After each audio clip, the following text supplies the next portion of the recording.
The DS3, formerly the Citroën DS3, has been a favourite for years, and even though they haven't been perfect to drive, I've always quite liked them, especially the DS3 Performance.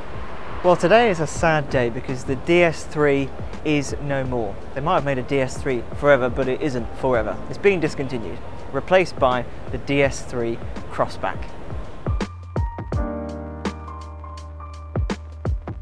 The DS3 Crossback is a small SUV essentially. There will never be a DS hatchback again, which is a bit of a shame because so many people like them, but then again, if DS is trying to position itself as a more premium brand, perhaps a hatchback just doesn't fit that anymore. I won't go into all the details now because frankly there's a lot of information on this car, and if I did go into every single little detail this video would be about an hour long. But I can tell you there'll be 100 brake horsepower and 130 brake horsepower diesel, there'll be 100 brake horsepower and 130 brake horsepower petrol, as well as a new 155 brake horsepower petrol engine with an 8-speed automatic gearbox. There will also be an all-electric version coming out a few months after the standard DS3 Crossback has been launched. That will be called the E-Tense. It'll have a 50 kilowatt battery pack with a range of about 180 miles and 100 kilowatt or 136 brake horsepower electric motor. 0 to 62 miles an hour for the E-Tense takes 8.7 seconds, and 0 to 30 miles an hour takes 3.3 seconds. It's not very often you get manufacturers quoting 0 to 30 mile an hour times, but I suppose with electric cars, with that instant torque, it's a useful figure. There is another DS on the DS stand that actually looks quite interesting.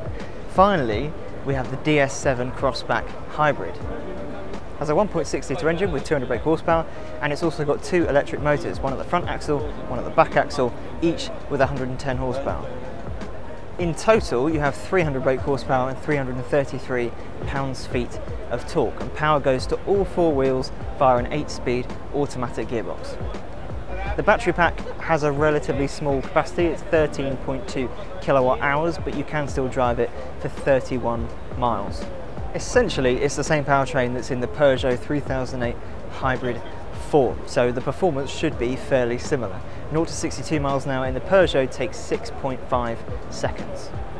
Now for me, considering I drove a DS7 Crossback down to Le Mans a couple of months ago, I think the more powerful engines suit the DS7 Crossback better. I had a 225 brake horsepower petrol, so I think now that this has got 300 brake horsepower, I think again this will suit the character of this car even better.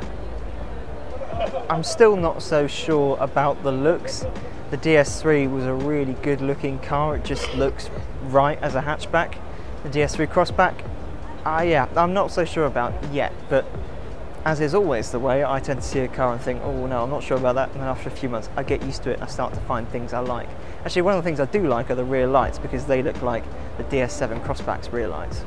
But yeah, as I said, I think it will take a little bit of warming to.